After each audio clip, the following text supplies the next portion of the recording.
So I have lived in the UK 16 years, but as you can tell from my accent, I am originally from the United States, from Washington, D.C. But I came here many years ago, just for a year or two, to have a European adventure, and I met my husband and was accepted into Cambridge to do my PhD, which was too good of an opportunity to pass up. So here I am all these years later, and I love living in Europe.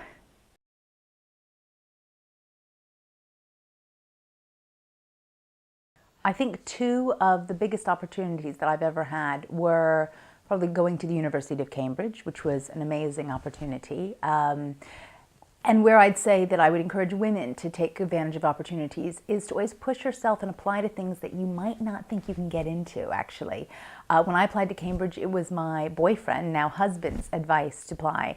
And I actually didn't think I'd get in, which is amazing how frequently I see that women's greatest opportunities and roles and interesting challenges are often when somebody else believes in them more than they believe in themselves initially. So going to Cambridge was a wonderful opportunity to do my PhD, and I did my PhD looking at the experiences of women who work in very male-dominated fields.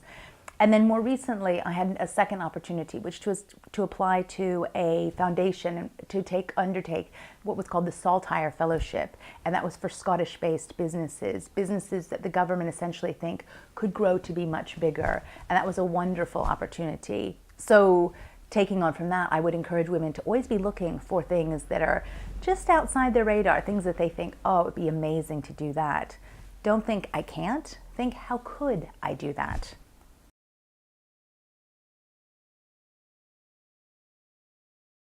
I think probably the biggest challenge I faced when I set up my business was thinking about how to take my academic background, which was fairly dry but interesting to me, looking at the experiences of women working in male-dominated fields. How would I turn that into a career, particularly since there are very few women at the top in male-dominated fields? So when I decided to set up my consultancy and my coaching practice and specialize in working with these groups of women, I had lots of people say to me, well, you're crazy. There's hardly anybody in those fields. And I said, but that's the point. I want to serve those women to help them reach higher levels.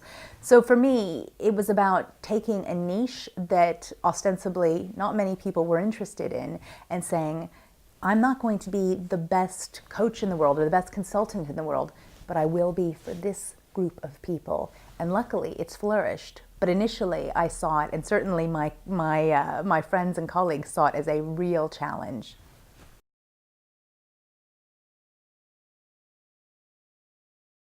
I think I draw some of my greatest inspiration from books. So I, like many women, am an avid reader.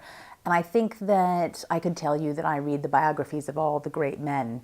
But actually, the truth is that I love novels as much as I love nonfiction. So I draw a huge amount of inspiration from people ranging from Naomi Wolf to biographies of people ranging from Queen Elizabeth to Cleopatra, anyone who's had a really interesting life or is writing about the subjects that are touching modern women. So that's hugely inspirational for me, and I love a good story. I think there's so much we can learn about the human condition and what makes people tick from a good novel. So I love the work of Margaret Atwood and Barbara Kingsolver, and there's fantastic authors out there who just allow us to get a little insight into the human condition, and I think it makes us more empathetic and reminds us to keep going, which is essentially what we all need to remember to do.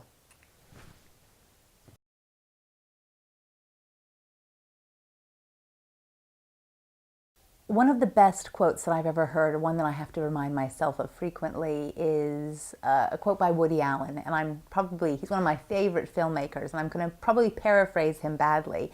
But he said that 90% of success is just showing up. And I think that's really important because actually we sometimes think that people who are very successful are hugely intelligent, hugely driven.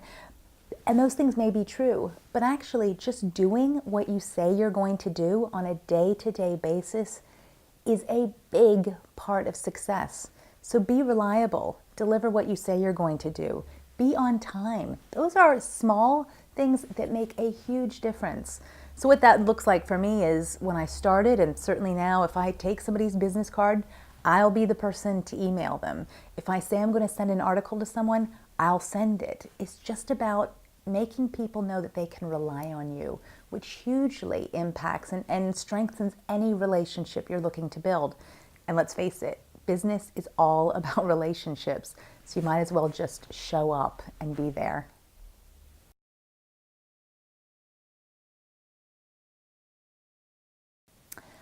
I think there's two bits of advice that I would give women who are looking to build their own business. The first is to get comfortable speaking in public.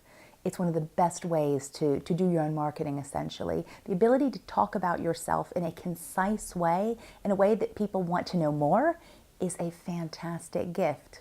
And on the other hand, and this is actually a real female strength, is the ability to listen.